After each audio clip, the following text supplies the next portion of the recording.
everybody. Oh my gosh, this week has been so long, yet it went by in a blink of an eye because I got horribly, violently sick. Like Liam got a tiny little cold. I knew I was gonna get sick, but I didn't expect it to hit me like that hard. But anyway, I'm better. And I really wanted to record more consistently, but I'm so sorry. This whole week I've just been so out of it. But the last thing I remember when I was like conscious is that literally right before I got sick, I went to Liam's school and I read his class a story, and that was so fun. I think I was actually sick while I was doing that, but I was still able to pull it off, which I'm really grateful for. I think it was like reading awareness or something like that. So they invited a parent to read to the class. I'm very shy, so at first I hesitated to like volunteer, but I did, and I read this book called Just a Little Bit. This used to be Liam's favorite book of all time. It's a cute little story about how these animals are trying to play on a seesaw, but the elephant weighs so much that they need the help of a lot of animals to like, you know, make the seesaw function, and like all the animals weren't enough, but then like a little brown beetle sits on the mouse's head, and it makes the seesaw fall down so they can actually play on it. And as you can tell, Liam really loved this story. That was all Liam, I think, because he was really excited about this part where the brown beetle shows up, so he like wanted to color it. But yeah, I read this to his class, and it was so freaking fun. I'm so glad that I pushed myself to do something that I wouldn't normally do. The whole entire class was so sweet. They all listened to me for the entire time. Like they all just stared at me and like really paid attention to the story, which I didn't expect them to do. I expect them to just totally not pay me any mind, to go about doing their own thing, because usually they're like very STEMmy and they're very into like their own world, and sometimes it's hard to get their attention, but they paid attention to me for the whole time, and I was so grateful. And then the next day, his teacher gave me like this sweet little note that says, "Thank you for reading to us, thank you for the fun story, we love listening to the book, from Liam." And then he wrote, "I love you, mommy." And it's basically a signature from all his classmates. So like each page is like, "Thank you for reading to us," with a signature from the child. "Thank you for reading today, we really liked your story." And I was just like, oh my goodness, this made my whole day. It's each student's name in it, and I'm gonna treasure this forever. This made my whole entire month. It's such a sweet experience. His school is so sweet and so lovely. I love his teachers, I love his class so much. And the whole week that I've been sick, I've been dying to share this with you because it was such a fond memory, and I want to remember it forever and ever and ever. And I've been dying to film this, but I've also been dying from the cold. But anyway, I'm better now, mostly. So I wanted to share that with you guys. And if you was looking for a book recommendation for your child, I would strongly suggest this book. Liam was obsessed with this book for a long time, and he's very picky, so for him to love something, I think the book is very special. And it's a really fun book to read. It's short, it's sweet, and it's to the point, and it's a really fun book, so I would highly recommend to anyone. Okay, so don't mind me. I'm gonna keep looking at this for a bunch of hours. I'm gonna keep staring at it and looking at it. I love it so much.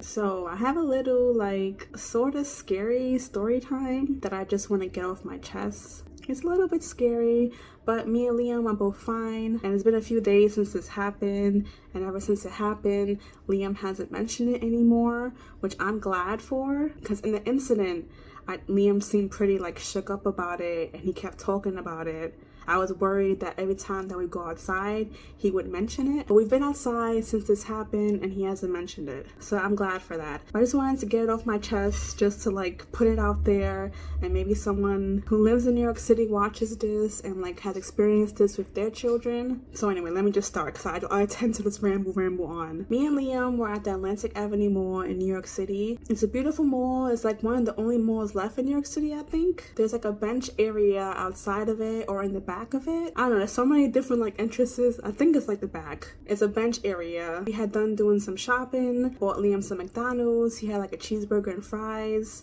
I was just picking at the fries. I only bought him stuff. I was eating the fries. So we were minding our own business, having a lovely time, when this guy like stumbled across us. He was like hunched over, like really like drastically hunched over, so he like shuffled to us, and he got really close to my face. I didn't panic at first because I could just tell there was something obviously wrong with him. Living in New York for so long, you just know right off the back something's wrong with this person, and now it's your problem because all the crazy people in New York City tend to just hang out in New York City outside. But anyway, he was super up close to us. He asked me for a fry, and silly naive me gave him a fry. I felt bad for him, and me and Liam had plenty of fries, so I'm like, you know what, let me just give him this fry and maybe he'll go away. So I gave him a fry. He like snatched it out of my hand and gobbled it up, didn't say thank you, which I don't really care. I just wanted him to leave us alone.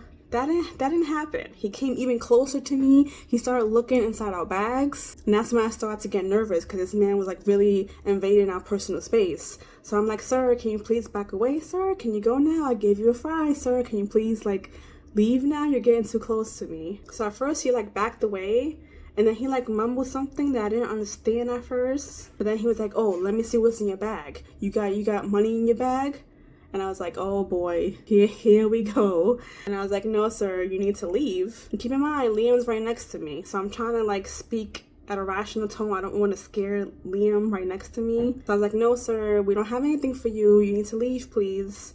And that's when he just like snapped and started yelling curses at me, started threatening me. I don't want to say the curses that he says because I'm trying to keep my channel like curse-free. But he said some very hateful things about me. And then he proceeded to grab the bag that I had on the ground full of the groceries that I had just bought with Liam. He grabbed it. Good thing my reflexes are really good because he grabbed that thing so quick. I wasn't even expecting him to do that. But good thing I caught it in time. I grabbed the bag from him, and then he proceeded to like struggle with me for my bag. Like he's trying to take my bag in the middle of broad daylight with a whole bunch of people around. He's trying to grab my bag. So I'm pulling this bag from him. I'm like, sir, what are you doing, sir? I'm gonna call the cops. I'm laughing now because just the idea of this happening in broad daylight is funny now. But in the moment, like that was truly terrifying. I didn't even think about what Liam was like doing. I was really focused on just trying to survive this encounter.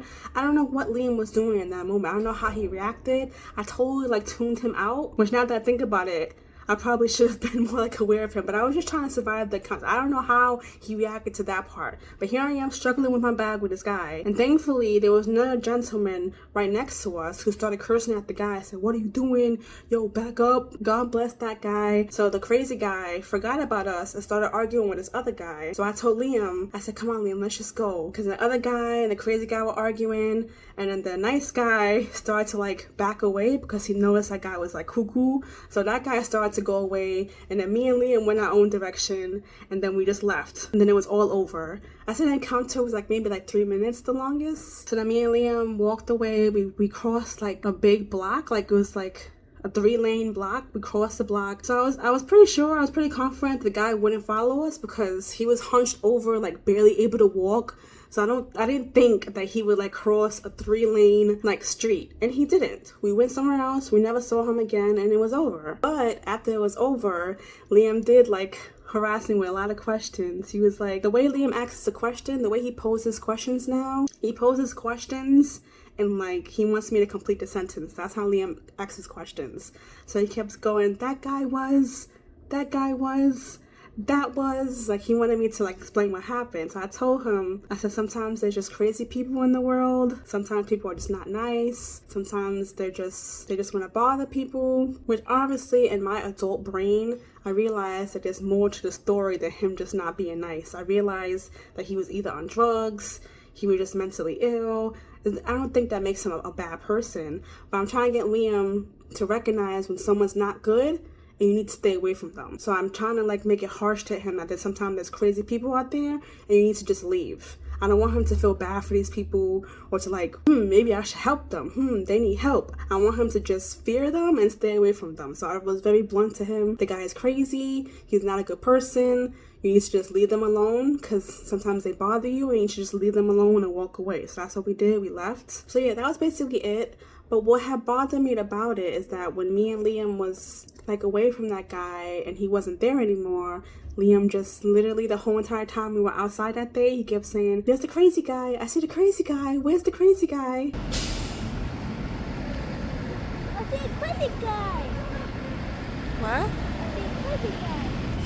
Don't worry, the crazy guy is gone. Anticipating seeing him again and anticipating someone else to bother us, and that made me feel sad, because I don't want him to ever get used to that, or like to ever expect that when we go outside. But like I said, we have been outside since that happened, and he hasn't mentioned the crazy guy ever again, so I'm really glad for that. But it was really scary that, you know, Liam was there, and if it wasn't for that gentleman next to us stepping in, I don't really know what would have happened. And that's really, really scary. I keep, like, you know, smiling and laughing as I talk about it, because it's just a nervous tick of mine, but in the moment, it was really, really scary. My heart was like pounding, and it's just not a good feeling to feel like helpless there with your child, like with this person bothering you. I'm a woman and my son is autistic. Like, we're just so vulnerable going outside together, and it doesn't feel good at all to be that vulnerable and to be that helpless to, like, you know, mentally ill people's whims in New York City. That isn't the first time that happened. We have been harassed by crazy people before. There was another incident. I don't know why I'm bringing this up, but like, it just helps to get off my chest. Hope you don't mind. There was another incident where this lady was selling candy, and she came up to me and Liam on the train. She was like, "You want a piece of candy?" And this other guy, another crazy guy,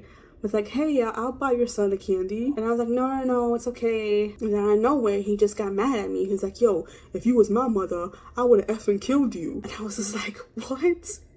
If I was your mother, you would kill me because I didn't buy you a candy? Like, who says these things? This was when Liam was like a little bit younger, and he was like really comprehend what the man just said. I feel like now, if he was at this age where he is now, 10 years old, I feel like now he would have understood that. But thankfully, when that happened, Liam was too young to understand that, so he didn't know what was going on. So I was just like, "Okay, sir, thank you for that." And I just went off the train. Even though we had to take that train, I just got off the train. I'm like, I'm not dealing with this. So I just got off the train, and we waited for another one. But yeah, that had happened. And we have like a few other incidents, but I don't feel like talking about this anymore. I feel like I do feel a little bit better. I don't want this whole video to be like scary story time. I just wanted to get that off my chest. And New York City can be scary. If you're ever thinking about moving to New York City, I would think again if I was you. And hopefully, like, anyone can relate. Has anyone else been through this craziness? Or maybe you don't live in New York City, maybe you live somewhere else. Anyone else out there, a woman with a child getting harassed by crazy people? Anyone else? Or just me? Is it just my face? Is it just my appearance that people just want to bother me? We just see like a single mom with her child and just think, hey, let's just go pick on them.